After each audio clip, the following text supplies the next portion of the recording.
This has been an incredibly difficult few days, weeks and months for Falkirk, and I want to speak directly to everyone who rightfully feels shaken, angry or worried about what they've experienced, seen or heard about. I'm Euan Stainbank, your MP for Falkirk. The allegations about what happened last week in our town are repugnant. No woman in Falkirk, or anywhere, should ever have to fear violence, harassment or sexual assault. My first thoughts when these stories come to light is with the women who have been affected and with everyone in our community who feels unsettled by these events. We've heard too many of these stories for years, men of every background assaulting women. It is an epidemic of violence against women that we must work together to end. I was in immediate contact with Police Scotland when I saw the news to ensure that everything possible is being done and to seek clear assurances that the accused will not be returned to live in Falkirk at any point.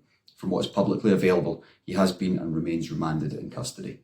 I know the offence carried out 2 years ago from Sadiq Niqzad was disgusting, and the small number of those who are claiming asylum who are convicted of these types of offences will automatically be denied refugee status under Section 52 of the Border Security, Asylum and Immigration Bill that at long last became law this week.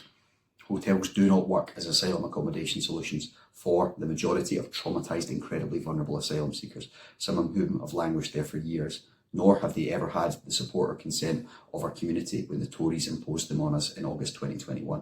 Labour will end asylum hotel use, and I'm battering down every door in Westminster to say with the opening of the Inverness barracks up north, Scotland must be at the front of the queue for hotel closures.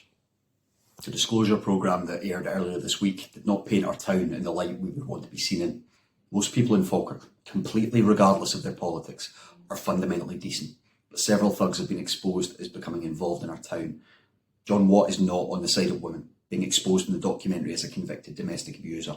It's time for those involved in politics on every side in our town to kick out those who have or would seek to harm women.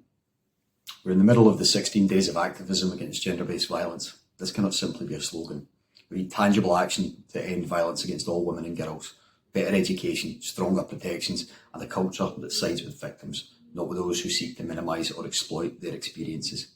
We need to address the frightening gap between how young men and women see the world. All alleged offences must follow a fair legal process for justice to be achieved, but if you have worries or need support, I'm available at euan.stainbank.mp@parliament.uk, and there are fantastic organisations throughout the community to support people during this difficult time.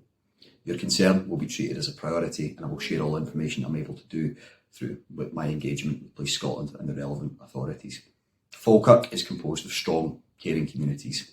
We will get through this together by looking after our neighbour, standing with survivors and refusing to allow violence against women and girls to go unanswered wherever it is seen.